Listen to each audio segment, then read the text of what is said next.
Welcome to Flashpoints. I'm Jeff Pegues, joined as usual by CBS News Senior National Security Analyst Juan Zarate. Thank you, Jeff. And we just heard the president defending the Iran deal. Let's take a brief look at what he had to say. With this deal, we gain unprecedented, around-the-clock monitoring of Iran's key nuclear facilities and the most comprehensive and intrusive inspection and verification regime ever negotiated. Without a deal, those inspections go away.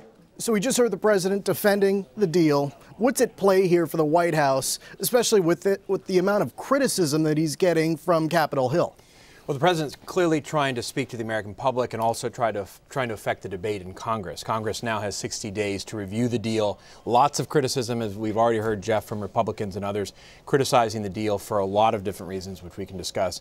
And so the president's really trying to make the case that this is a good deal, that it's going to constrain the Iranian program, that all the pathways toward a nuclear weapon have been shut off, and that it's verifiable. And the White House has been talking about that this is a deal based on verification, not trust. The critics and the skeptics will say, there's lots of challenges and holes in that. The verification regime is not solid. This isn't anytime, anywhere verification. The Iranians get a vote. There's a process and a joint commission and a UN process to which we need to appeal. And all of this is rewarding a regime that, at the end of the day, gets to keep a nuclear program, and after 10, 15 years is able to have a legitimate regime with potential breakout toward a weapon. The criticism that you're hearing, is it just politics, or are there some valid, legitimate concerns about the nature of this deal? Of course there's politics in all of this, and we're on the eve of the presidential race, and you've got senators who are a part of that.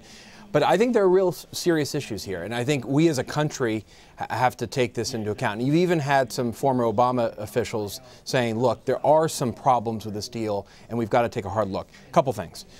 One, the verification regime is not solid, right? There is this process that allows the Iranians in many ways to object, if not really kind of put sand in the gears of verification.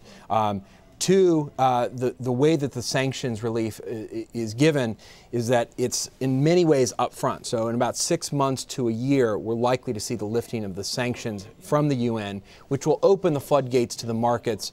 And even though the administration talks about snapback provisions to put the sanctions back on if there's a violation, the sense is there really isn't going to be appetite to do that, nor will there be real consensus internationally, especially once companies go back in to invest. And third, a real fundamental question about whether or not Iran actually subscribes to the deal. Right? Iran has been caught red-handed several times before, cheating on its obligations, and frankly not yet having answered questions from the international community about militarization. So those are elements that are pretty fundamental to the deal that I think will be part of the debate and have to be debated. The challenge, though, Jeff, and I'm sorry to go on, is that this is already sort of a fait accompli in terms of the international players, while it's part of an ongoing domestic debate here, and that creates a real challenge of choreography. Well, doesn't the president, he mentions, well, what's the alternative? Yeah. That's his point. What is the alternative?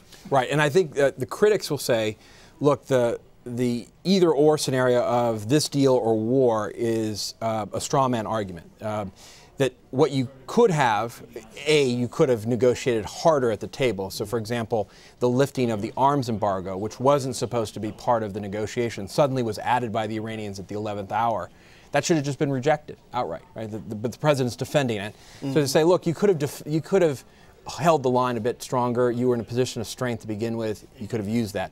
Secondly, the argument that sanctions actually haven't played themselves out. This argument that the sanctions regime was about to be lost or would be weakened is really not true, I think. And I think that's a difficult part of the administration's narrative, because when we started the negotiations, the sanctions regime was actually getting stronger. This wasn't Iraq 2003, where the sanctions regime was falling apart and everyone was cheating and there was all sorts of problems. There was evasion and things, but things were getting rougher for the Iranian economy, not better. And so that's a difficult part of the argument. So the alternative would be, and you've heard this from the Israelis and the Republicans and others, well, you could have continued to enforce the existing sanctions and implemented even more. And all of that had been suspended, given away. And those are alternatives to changing the behavior in Tehran, or at least getting a better deal at the table. Well, I suspect we'll hear more from the White House, more from members of Congress on Capitol Hill on this Iran deal as all of this plays out. Absolutely. For Juan Zarate, I'm Pegues, and that is Flashpoints.